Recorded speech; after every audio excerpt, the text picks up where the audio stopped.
Hello, so today I'm just going to do a quick bit of editing for this session. It's going to be really short.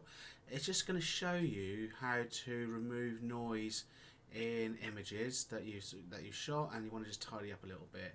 For me, I'm not a big fan of the Lightroom noise reduction tool, which you'll find just down here, but I prefer a slightly different tool. Same with the sharpening as well. I don't really tend to do either of those in Lightroom themselves. So for me, I use a tool called the NikFX Define. Now, it's one of these tools that's been about for quite a while. The tool itself, it was paid for a while, go back, I think it's like 2012 or 13. And then it was then free or something, and then it was then bought out and people were given refunds.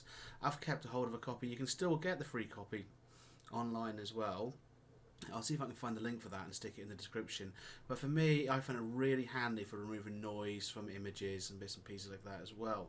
So really simple. Install it as one of the plugins in the program. Right click on your image that you want to use the effect in as well. And then once you're in here, edit in as well. So select edit in.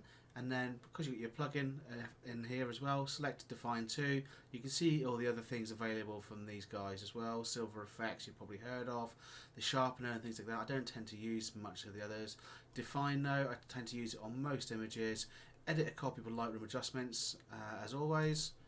Select on there. It's then going to open up in here. And then what's going to happen is it will instantly analyze the image for you. It's going to show you how much is clearing up the image as well.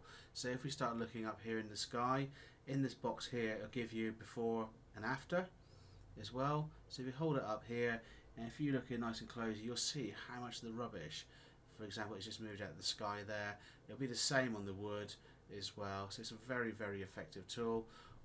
From there, I always just use this on the automatic profile. It's just giving the whole image a general over clean, and for me that's enough. From there, click save. It's going to be dropping down onto here, which is the new file on here. The process, once it's finished, it will flatten itself down, so it's all nice and tidy. And from there, we should then be good to go with new image all set up, everything else as well.